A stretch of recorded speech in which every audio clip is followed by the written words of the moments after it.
ಓಂ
ಶಾಂತಿ. ಇಂದಿನ ದಿನಾಂಕ 7/10/2024. ಪ್ರಾರ್ಥ ಮುರುಳಿ ಬಾಪ್ದಾದ ಮಧುಬನ. ಮಧುರ ಮಕ್ಕಳೇ, ತಂದೆಯು ಬಂದಿದ್ದಾರೆ ತಾವು ಮಕ್ಕಳನ್ನು ಕುಂಬಿಪಾಕ ನರಕದಿಂದ ಮುಕ್ತರನ್ನಾಗಿ ಮಾಡಲು. ತಾವು ಮಕ್ಕಳು ಇದಕ್ಕಾಗಿಯೇ ನಿಮಂತ್ರಣ ಕೊಟ್ಟಿದ್ದೀರಿ. ಪ್ರಶ್ನೆ: ತಾವು ಮಕ್ಕಳು ಬಹಳ ದೊಡ್ಡ ಶಿಲ್ಪಿಗಳು, ಕಲೆಯುಳ್ಳವರು. ಹೇಗೆ? ತಮ್ಮ ನಿರ್ಮಾಣ ಯಾವುದಾಗಿದೆ? ಉತ್ತರ: ತಾವು ಮಕ್ಕಳು ಇಂತಹ ನಿರ್ಮಾಣವನ್ನು ಮಾಡುತ್ತೀರಿ. ಇದರಿಂದ ಇಡೀ ಪ್ರಪಂಚವು ಹೊಸದಾಗುತ್ತದೆ. ಇದಕ್ಕಾಗಿ ತಾವು ಯಾವುದೇ ಇಟ್ಟಿಗೆ ಮುಂತಾದವುಗಳನ್ನು ಎತ್ತುವ ಮಾತಿಲ್ಲ. ಆದರೆ ನೆನಪಿನ ಯಾತ್ರೆಯಿಂದ ಹೊಸ ಪ್ರಪಂಚವನ್ನು ಮಾಡುತ್ತೇವೆ. ನಾವು ಹೊಸ ಪ್ರಪಂಚದ ನಿರ್ಮಾಣವನ್ನು ಮಾಡುತ್ತಿದ್ದೇವೆ ಎಂದು ನಮಗೆ ಖುಷಿ ಇದೆ. ನಾವೇ ಪುನಃ ಇಂತಹ ಸ್ವರ್ಗದ ಮಾಲೀಕರಾಗುತ್ತೇವೆ. ಓಂ ಶಾಂತಿ. ಮಧುರಾತಿ ಮಧುರ ಆತ್ಮಿಕ ಮಕ್ಕಳ ಪ್ರತಿ ಆತ್ಮಿಕ ತಂದೆಯೂ ತಿಳಿಸುತ್ತಾರೆ, ತಾವು ಯಾವಾಗ ತಮ್ಮ ತಮ್ಮ ಊರಿನಿಂದ ಹೊರಡುತ್ತೀರೆಂದರೆ ಬುದ್ಧಿಯಲ್ಲಿ ನಾವು ಶಿವ ತಂದೆಯ ಪಾಠಶಾಲೆಗೆ ಹೋಗುತ್ತೀವೆಂದು ಬುದ್ಧಿಯಲ್ಲಿ ಇರುತ್ತದೆ. ಸಾಧು ಸಂತರ ದರ್ಶನಕ್ಕೆ ಹೋಗುತ್ತೇವೆ ಅಥವಾ ಶಾಸ್ತ್ರ ಮುಂತಾದವುಗಳನ್ನು ಕೇಳುವುದಕ್ಕಾಗಿ ಹೋಗುತ್ತೇವೆ ಎಂದಲ್ಲ.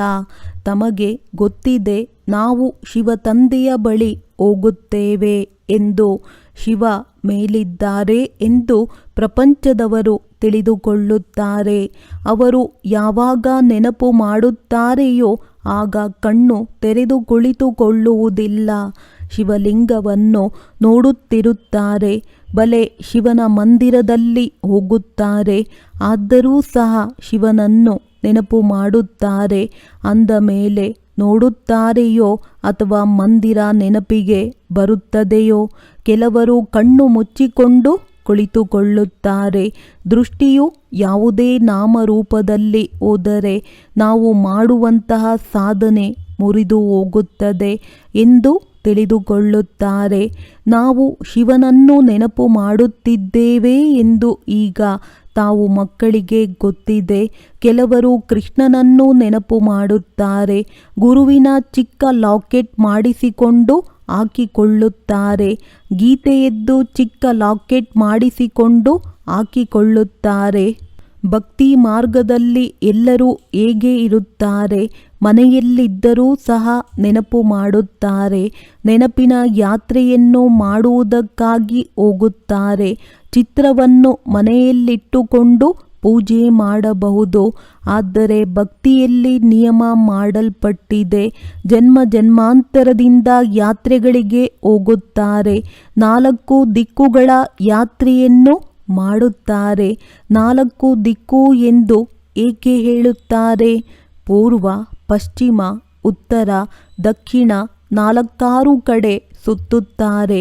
ಭಕ್ತಿ ಮಾರ್ಗವು ಯಾವಾಗ ಪ್ರಾರಂಭವಾಯಿತೋ ಆಗ ಒಬ್ಬರ ಭಕ್ತಿಯನ್ನು ಮಾಡುತ್ತಿದ್ದರು. ಅದಕ್ಕೆ ಅವ್ಯಭಿಚಾರಿ ಭಕ್ತಿ ಎಂದು ಹೇಳಲಾಗುತ್ತದೆ. ಭಕ್ತಿಯು ಸತೋಪ್ರಧಾನವಾಗಿತ್ತು, ಈಗ ತಮೋ ಪ್ರಧಾನವಾಗಿದೆ. ಭಕ್ತಿಯೂ ಸಹ ವ್ಯಭಿಚಾರಿಯಾಗಿದೆ. ಅನೇಕರ ನೆನಪನ್ನು ಮಾಡುತ್ತಾರೆ. ಶರೀರವು ಪಂಚತತ್ವಗಳಿಂದ ಮಾಡಲ್ಪಟ್ಟಿರುವ ತಮೋ ಪ್ರಧಾನ ಶರೀರವಾಗಿದೆ. ಇದನ್ನೂ ಸಹ ಪೂಜೆ ಮಾಡುತ್ತಾರೆಂದರೆ ಇದು ಭೂತಗಳ ಪೂಜೆಯಾಗಿದೆ. ಆದರೆ ಯಾರೂ ಸಹ ಈ ಮಾತನ್ನು ಅರ್ಥ ಮಾಡಿಕೊಂಡಿಲ್ಲ. ಬಲೆ ಇಲ್ಲಿ ಕುಳಿತಿದ್ದಾರೆ, ಆದರೆ ಬುದ್ಧಿಯು ಅಲೆದಾಡುತ್ತಿರುತ್ತದೆ. ಇಲ್ಲಿ ನಾವು ಮಕ್ಕಳು ಕಣ್ಣನ್ನು ಮುಚ್ಚಿ ಶಿವ ತಂದೆಯನ್ನು ನೆನಪು ಮಾಡಬಾರದು. ತಂದೆಯು ದೂರ ದೇಶದಲ್ಲಿ ಇರುವವರು ಎಂದು ತಮಗೆ ಗೊತ್ತಿದೆ. ಅವರು ಬಂದು ಮಕ್ಕಳಿಗೆ ಶ್ರೀಮತವನ್ನು ಕೊಡುತ್ತಾರೆ. ಶ್ರೀಮತದಂತೆ ನಡೆಯುವುದರಿಂದ ಶ್ರೇಷ್ಠ ದೇವತೆಗಳಾಗುತ್ತೇವೆ. ದೇವತೆಗಳ ರಾಜಧಾನಿ ಸ್ಥಾಪನೆಯಾಗುತ್ತಿದೆ. ತಮ್ಮ ದೇವಿ ದೇವತಾ ರಾಜ್ಯವನ್ನು ಸ್ಥಾಪನೆ ಮಾಡಲು ತಾವು ಇಲ್ಲಿ ಕುಳಿತಿದ್ದೀರಿ. ಹೇಗೆ ಸ್ಥಾಪನೆಯಾಗುತ್ತದೆ ಎಂದು ಮೊದಲು ನಿಮಗೆ ತಿಳಿದಿರಲಿಲ್ಲವಲ್ಲವೇ? ಈಗ ತಿಳಿದುಕೊಂಡಿದ್ದೀರಿ. ಬಾಬಾ ನಮ್ಮ ತಂದೆಯೂ ಸಹ ಆಗಿದ್ದಾರೆ. ಶಿಕ್ಷಕರಾಗಿ ಓದಿಸುತ್ತಾರೆ ಮತ್ತು ಜೊತೆಯಲ್ಲಿಯೂ ಸಹ ಕರೆದುಕೊಂಡು ಹೋಗುತ್ತಾರೆ. ಸದ್ಗತಿಯನ್ನು ಕೊಡುತ್ತಾರೆ. ಗುರುಗಳು ಯಾರಿಗೂ ಸದ್ಗತಿಯನ್ನು ಕೊಡಲು ಸಾಧ್ಯವಿಲ್ಲ. ಇಲ್ಲಿ ನಮಗೆ ತಿಳಿಸಲಾಗುತ್ತದೆ, ಇಲ್ಲಿ ಒಬ್ಬರೇ ತಂದೆ ಟೀಚರ್ ಸದ್ಗುರುವಾಗಿದ್ದಾರೆ. ತಂದೆಯಿಂದ ಆಸ್ತಿಯೂ ಸಿಗುತ್ತದೆ. ಸದ್ಗುರುವಾಗಿ ಹಳೆಯ ಪ್ರಪಂಚದಿಂದ ಹೊಸ ಪ್ರಪಂಚಕ್ಕೆ ಕರೆದುಕೊಂಡು ಹೋಗುತ್ತಾರೆ. ಇವೆಲ್ಲ ಮಾತುಗಳು ವೃದ್ಧ ಮಾತೆಯರಿಗೆ ಅರ್ಥವಾಗುವುದಿಲ್ಲ. ಅವರಿಗೆ ಮುಖ್ಯವಾಗಿ ತಮ್ಮನ್ನು ಆತ್ಮನೆಂದು ತಿಳಿದುಕೊಂಡು ತಂದೆಯನ್ನು ನೆನಪು ಮಾಡಬೇಕೆಂದು ತಿಳಿಸಲಾಗುತ್ತದೆ. ನಾವು ಶಿವ ತಂದೆಯ ಮಕ್ಕಳಾಗಿದ್ದೇವೆ. ನಮಗೆ ತಂದೆಯು ಸ್ವರ್ಗದ ಆಸ್ತಿಯನ್ನು ಕೊಡುತ್ತಾರೆ. ವೃದ್ಧ ಮಾತೆಯರಿಗೆ ಈ ರೀತಿ ಗಿಳಿಯ ಭಾಷೆಯಲ್ಲಿ ಕುಳಿತು ತಿಳಿಸಬೇಕಾಗಿದೆ. ಇಲ್ಲಿ ಪ್ರತಿಯೊಂದು ಆತ್ಮಕ್ಕೆ ತಂದೆಯ ಆಸ್ತಿಯನ್ನು ಪಡೆಯಲು ಅಧಿಕಾರವಿದೆ. ಮೃತ್ಯುವಂತೂ ಸನ್ಮುಖದಲ್ಲಿದೆ. ಹಳೆಯ ಪ್ರಪಂಚ ಹೊಸದಾಗಬೇಕಾಗಿದೆ. ಹೊಸದರಿಂದ ಹಳೆಯದಾಗುತ್ತದೆ. ಮನೆಯನ್ನು ನಿರ್ಮಾಣ ಮಾಡಲು ಸ್ವಲ್ಪ ತಿಂಗಳುಗಳಾಗುತ್ತದೆ. ನಂತರ ಹಳೆಯದಾಗುವುದರಲ್ಲಿ 100 ವರ್ಷ ಹಿಡಿಸುತ್ತದೆ. ಈಗ ನೀವು ಮಕ್ಕಳಿಗೆ ಗೊತ್ತಿದೆ, ಈ ಹಳೆಯ ಪ್ರಪಂಚ ಸಂಪೂರ್ಣ ಸಮಾಪ್ತಿಯಾಗುತ್ತದೆ. ಈಗ ಏನು ಯುದ್ಧವಾಗುತ್ತದೆಯೋ ಅದು ಪುನಃ 5000 ವರ್ಷಗಳ ನಂತರ ಆಗುತ್ತದೆ. ಇವೆಲ್ಲ ಮಾತುಗಳನ್ನು ವೃದ್ಧರು ಅರ್ಥ ಮಾಡಿಕೊಳ್ಳಲು ಸಾಧ್ಯವಿಲ್ಲ. ಅವರಿಗೆ ಅರ್ಥ ಮಾಡಿಸುವುದು ಬ್ರಾಹ್ಮಣೆಯರ ಕರ್ತವ್ಯವಾಗಿದೆ. ಅವರಿಗೆ ತಮ್ಮನ್ನು ಆತ್ಮನೆಂದು ತಿಳಿದು ತಂದೆಯನ್ನು ನೆನಪು ಮಾಡಿ ಎನ್ನುವ ಒಂದು ಶಬ್ದವೇ ಸಾಕು. ನಾವು ಆತ್ಮ ಪರಮಧಾಮದ ನಿವಾಸಿಗಳಾಗಿದ್ದೇವೆ. ಶರೀರವನ್ನು ತೆಗೆದುಕೊಂಡು ಪಾತ್ರವನ್ನಭಿನಯಿಸುತ್ತೇವೆ. ಆತ್ಮನೇ ಇಲ್ಲಿ ದುಃಖ ಮತ್ತು ಸುಖದ ಪಾತ್ರವನ್ನು ಅಭಿನಯಿಸಬೇಕಾಗುತ್ತದೆ. ಮುಖ್ಯವಾದ ಮಾತು ತಂದೆಯೂ ತಿಳಿಸುತ್ತಾರೆ, ನನ್ನನ್ನು ನೆನಪು ಮಾಡಿ ಮತ್ತು ಸುಖಧಾಮವನ್ನು ನೆನಪು ಮಾಡಿ.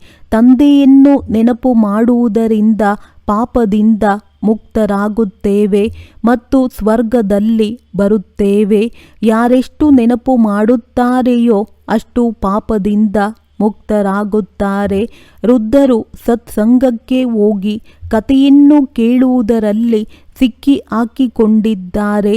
ಅಂಥವರಿಗೆ ಗಳಿಗೆ ಗಳಿಗೆ ತಂದೆಯ ನೆನಪನ್ನು ತರಿಸಬೇಕು. ಶಾಲೆಯಲ್ಲಿ ವಿದ್ಯೆ ಇರುತ್ತದೆ, ಕಥೆಯನ್ನು ತಿಳಿಸುವುದಿಲ್ಲ. ಭಕ್ತಿ ಮಾರ್ಗದಲ್ಲಿ ತಾವು ಬಹಳ ಕಥೆಯನ್ನು ಕೇಳಿದ್ದೀರಿ, ಆದರೆ ಅದರಿಂದ ಯಾವುದೇ ಪ್ರಯೋಜನವಿಲ್ಲ. ಚೀಚಿ ಪ್ರಪಂಚದಿಂದ ಹೊಸ ಪ್ರಪಂಚಕ್ಕೆ ಹೋಗಲು ಸಾಧ್ಯವಿಲ್ಲ. ಮನುಷ್ಯರಿಗೆ ರಚಯಿತ ಮತ್ತು ರಚನೆಯ ಬಗ್ಗೆ ಗೊತ್ತಿಲ್ಲ, ಏನೂ ಗೊತ್ತಿಲ್ಲ ಎಂದು ಹೇಳುತ್ತಾರೆ. ತಮಗೂ ಸಹ ಮೊದಲು ಗೊತ್ತಿರಲಿಲ್ಲ. ಈಗ ತಾವು ಭಕ್ತಿಯ ಮಾರ್ಗವನ್ನು ಬಹಳ ಚೆನ್ನಾಗಿ ತಿಳಿದುಕೊಂಡಿದ್ದೀರಿ. ಮನೆಯಲ್ಲಿ ಅನೇಕರ ಬಳಿ ಮೂರ್ತಿಗಳಿರುತ್ತದೆ, ವಸ್ತುಗಳು ಅದೇ ಆಗಿದೆ. ಕೆಲವರ ಪತಿಯರು ಸ್ತ್ರೀಯರಿಗೆ ಹೇಳುತ್ತಾರೆ, ಮನೆಯಲ್ಲಿಯೇ ಮೂರ್ತಿಯನ್ನಿಟ್ಟು ಪೂಜೆ ಮಾಡು ಎಂದು. ಹೊರಗಡೆ ಮೋಸ ಹೋಗುವುದಕ್ಕೆ ಏಕೆ ಹೋಗುತ್ತೀರಾ? ಆದರೆ ಅವರಿಗೂ ಸಹ ಭಾವನೆ ಇರುತ್ತದೆ. ಈಗ ತಮಗೆ ತಿಳಿದಿದೆ, ತೀರ್ಥಯಾತ್ರೆಗೆ ಹೋಗುವುದೆಂದರೆ ಭಕ್ತಿ ಮಾರ್ಗದಲ್ಲಿ ಮೋಸ ಹೋಗುವುದು. ಅನೇಕ ಬಾರಿ ತಾವು 84 ಜನ್ಮಗಳ ಚಕ್ರವನ್ನು ಸುತ್ತಿದ್ದೀರಿ. ಸತ್ಯ ತ್ರೇತಾಯುಗದಲ್ಲಿ ಯಾವುದೇ ಯಾತ್ರೆ ಇರುವುದಿಲ್ಲ, ಅಲ್ಲಿ ಯಾವುದೇ ಮಂದಿರವಿರುವುದಿಲ್ಲ. ಈ ಯಾತ್ರೆಗಳೆಲ್ಲ ಭಕ್ತಿ ಮಾರ್ಗದಲ್ಲಿ ಇರುತ್ತದೆ. ಜ್ಞಾನ ಮಾರ್ಗದಲ್ಲಿ ಯಾವುದೂ ಇರುವುದಿಲ್ಲ. ಅದಕ್ಕೆ ಭಕ್ತಿ ಎಂದು ಹೇಳಲಾಗುತ್ತದೆ. ಜ್ಞಾನವನ್ನು ಕೊಡುವವರು ಒಬ್ಬ ತಂದೆಯ ವಿನಃ ಮತ್ಯಾರೂ ಇಲ್ಲ. ಜ್ಞಾನದಿಂದ ಸದ್ಗತಿಯಾಗುತ್ತದೆ. ಸದ್ಗತಿದಾತ ಒಬ್ಬ ತಂದೆಯಾಗಿದ್ದಾರೆ. ಶಿವ ತಂದೆಯನ್ನು ಶ್ರೀ ಶ್ರೀ ಎಂದು ಹೇಳುವುದಿಲ್ಲ. ಅವರಿಗೆ ಬಿರುದಿನ ಅವಶ್ಯಕತೆ ಇಲ್ಲ. ಇಲ್ಲಿ ಆಡಂಬರವನ್ನು ಮಾಡುತ್ತಾರೆ. ಅವರಿಗೆ ಶಿವ ತಂದೆ ಎಂದು ಹೇಳುತ್ತಾರೆ. ತಾವು ಓ ಶಿವಬಾಬಾ, ನಾವು ಪತಿತರಾಗಿದ್ದೇವೆ, ನಮ್ಮನ್ನು ಬಂದು ಪಾವನ ಮಾಡು ಎಂದು ಕರೆಯುತ್ತೀರಿ. ಭಕ್ತಿ ಮಾರ್ಗದ ಕೆಸರಿನಲ್ಲಿ ಸಿಕ್ಕಿ ಹಾಕಿಕೊಂಡಿದ್ದಾರೆ. ಏಣಿಯನ್ನು ಇಳಿಯುತ್ತಾ ಇಳಿಯುತ್ತಾ ಸಿಕ್ಕಿ ಹಾಕಿಕೊಂಡಿದ್ದಾರೆ. ಯಾರಿಗೂ ಸಹ ಗೊತ್ತಾಗುವುದಿಲ್ಲ. ಆಗ ಹೇಳುತ್ತಾರೆ, ತಂದೆಯು ನಮ್ಮನ್ನು ಮುಕ್ತರನ್ನಾಗಿ ಮಾಡಿ ಎಂದು. ಬಾಬಾರವರು ಸಹ ಡ್ರಾಮಾದನುಸಾರ ಬರಲೇಬೇಕಾಗುತ್ತದೆ. ನಾನೂ ಸಹ ಇವರೆಲ್ಲರನ್ನೂ ಕೆಸರಿನಿಂದ ಬಿಡುಗಡೆ ಮಾಡುವುದಕ್ಕಾಗಿ ನಾಟಕದಲ್ಲಿ ಬಂಧಿತನಾಗಿದ್ದೇನೆ ಎಂದು ತಂದೆಯು ತಿಳಿಸುತ್ತಾರೆ. ಇದಕ್ಕೆ ಕುಂಭಿಪಾಕ ನರಕ, ರೌರವ ನರಕವೆಂದು ಹೇಳಲಾಗುತ್ತದೆ. ಅವರಿಗೆ ಏನಾದರೂ ಗೊತ್ತಾಗುತ್ತದೆ ಏನು? ತಾವು ತಂದೆಗೆ ನಿಮಂತ್ರಣವನ್ನು ಹೇಗೆ ಕೊಡುತ್ತೀರಿ ನೋಡಿ. ನಿಮಂತ್ರಣವನ್ನು ಮದುವೆ ಮುಂಜಿಯಲ್ಲಿ ಕೊಡಲಾಗುತ್ತದೆ. ಓ ಪತಿತ ಪಾವನ ತಂದೆಯೇ, ಈ ರಾವಣ ರಾಜ್ಯದಲ್ಲಿ ಹಳೆಯ ಪ್ರಪಂಚದಲ್ಲಿ ಬನ್ನಿ. ನಾವು ಈ ಕೆಸರಿನಲ್ಲಿ ಕುತ್ತಿಗೆಯವರೆಗೂ ಸಿಕ್ಕಿ ಹಾಕಿಕೊಂಡಿದ್ದೇವೆ ಎಂದು ತಾವು ನಿಮಂತ್ರಣ ಕೊಡುತ್ತೀರಿ. ತಂದೆಯ ವಿನಃ ಯಾರೂ ಸಹ ಬಿಡುಗಡೆ ಮಾಡುವುದಿಲ್ಲ. ಇದು ರಾವಣನ ದೇಶವಾಗಿದೆ. ಎಲ್ಲ ಆತ್ಮರೂ ತಮೋಪ್ರಧಾನವಾಗಿದೆ. ಆದ್ದರಿಂದ ಬಂದು ಪಾವನ ಮಾಡಿ ಎಂದು ದೂರ ದೇಶದಲ್ಲಿರುವ ತಂದೆಯನ್ನು ಕರೆಯುತ್ತಾರೆ.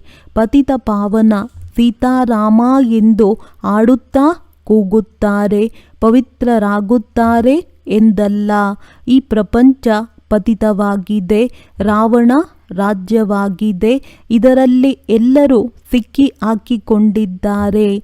ಪುನಃ ನಿಮಂತ್ರಣವನ್ನು ಕೊಡುತ್ತಾರೆ. ಬಂದು ಕುಂಭಿಪಾಕ ನರಕದಿಂದ ಮುಕ್ತ ಮಾಡಿ ಎಂದು. ಅಂದಾಗ ತಂದೆಯೂ ಬಂದು ಹೇಳುತ್ತಿದ್ದಾರೆ, ನಾನು ನಿಮ್ಮ ವಿದೇಹ ಸೇವಕನಾಗಿದ್ದೇನೆ. ತಾವು ಮಕ್ಕಳು ಡ್ರಾಮಾದಲ್ಲಿ ಬಹಳ ದುಃಖವನ್ನು ನೋಡಿದ್ದೀರಿ.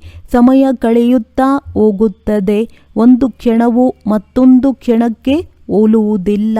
ಈಗ ತಂದೆಯು ತಮ್ಮನ್ನು ಲಕ್ಷ್ಮೀನಾರಾಯಣರ ಸಮಾನ ಮಾಡುತ್ತಿದ್ದಾರೆ. ನಂತರ ಅರ್ಧಕಲ್ಪ ರಾಜ್ಯವನ್ನು ಮಾಡುತ್ತೀವೆಂದು ನೆನಪು ಮಾಡಿ. ಈಗ ಸಮಯವು ಬಹಳ ಕಡಿಮೆ ಇದೆ. ಮೃತ್ಯುವು ಪ್ರಾರಂಭವಾಗುತ್ತದೆ. ಮನುಷ್ಯರು ಗೊಂದಲವಾಗುತ್ತಾರೆ. ಸ್ವಲ್ಪ ಸಮಯದಲ್ಲಿ ಏನಾಗುತ್ತದೆ? ಕೆಲವರಿಗೆ ಅದನ್ನು ಕೇಳಿ ಹೃದಯಾಘಾತವಾಗುತ್ತದೆ. ಹೇಗೆ ಸಾಯುತ್ತಾರೆ ಎಂದು ಹೇಳುವುದಕ್ಕೆ ಸಾಧ್ಯವಿಲ್ಲ.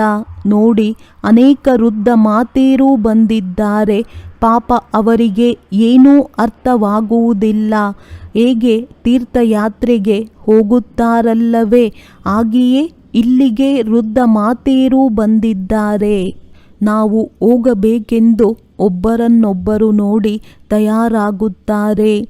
ಈಗ ತಮಗೆ ಭಕ್ತಿ ಮಾರ್ಗದ ತೀರ್ಥಯಾತ್ರೆಯ ಅರ್ಥವಾಗಿದೆ. ಕೆಳಗಿಳಿಯುವುದೋ ತಮೋಪ್ರಧಾನರಾಗುವುದೋ ಎಂದು ತಿಳಿದಿದೆಯಲ್ಲವೇ? ದೊಡ್ಡದಕ್ಕಿಂತ ದೊಡ್ಡ ಯಾತ್ರೆಯು ತಮ್ಮದಾಗಿದೆ. ತಾವು ಪತಿತ ಪ್ರಪಂಚದಿಂದ ಪಾವನ ಪ್ರಪಂಚಕ್ಕೆ ಹೋಗುತ್ತೀರಿ. ಅಂದ ಮೇಲೆ ಮಕ್ಕಳಿಗೆ ಶಿವತಂದೆಯ ನೆನಪನ್ನು ತರಿಸುತ್ತಾ ಇರಿ. ಶಿವತಂದೆಯ ನೆನಪಿದೆಯೇ ಎಂದು ಕೇಳುವುದರಿಂದಲೂ ಸ್ವರ್ಗದಲ್ಲಿ ಬರುತ್ತಾರೆ. ಇದರ ಫಲವಂತೂ ಅವಶ್ಯವಾಗಿ ಸಿಗಲೇಬೇಕು. ವಿದ್ಯೆಯ ಆಧಾರದ ಮೇಲೆ ಪದವಿಯು ಸಿಗುತ್ತದೆ. ಓದುವುದರಲ್ಲಿ ಬಹಳ ವ್ಯತ್ಯಾಸ ಕಂಡುಬರುತ್ತದೆ. ಶ್ರೇಷ್ಠಾತಿ ಶ್ರೇಷ್ಠ ಮತ್ತು ಕನಿಷ್ಠ ಪದವಿಯಲ್ಲಿ ರಾತ್ರಿ ಹಗಲಿನ ಅಂತರವಾಗುತ್ತದೆ. ಎಲ್ಲಿ ಪ್ರಧಾನಮಂತ್ರಿ, ಎಲ್ಲಿ ಕೆಲಸ ಮಾಡುವವರು, ರಾಜಧಾನಿಯಲ್ಲಿ ನಂಬರ್ ವಾರ್ ಇರುತ್ತಾರೆ. ಸ್ವರ್ಗದಲ್ಲಿಯೂ ಸಹ ರಾಜಧಾನಿ ಇರುತ್ತದೆ. ಆದರೆ ಅಲ್ಲಿ ಪಾಪಾತ್ಮರು, ಕೊಳಕು ವಿಕಾರಿಗಳಿರುವುದಿಲ್ಲ. ಅದು ನಿರ್ವಿಕಾರಿಯಾದ ಪ್ರಪಂಚವಾಗಿದೆ. ನಾವು ಲಕ್ಷ್ಮೀನಾರಾಯಣರಾಗುತ್ತೀವೆಂದು ತಾವು ಹೇಳುತ್ತೀರಿ. ತಾವು ಕೈ ಎತ್ತುವುದನ್ನು ನೋಡಿ ವೃದ್ಧರೂ ಸಹ ಕೈಯನ್ನೆತ್ತುತ್ತಾರೆ. ಏನೂ ಅರ್ಥವಾಗುವುದಿಲ್ಲ. ಆದರೂ ಸಹ ತಂದೆಯ ಹತ್ತಿರ ಬಂದಿದ್ದಾರೆಂದರೆ ಸ್ವರ್ಗದಲ್ಲಿ ಹೋಗುತ್ತಾರೆ. ಆದರೆ ಎಲ್ಲರೂ ಲಕ್ಷ್ಮೀನಾರಾಯಣರಾಗಲು ಸಾಧ್ಯವಿಲ್ಲ.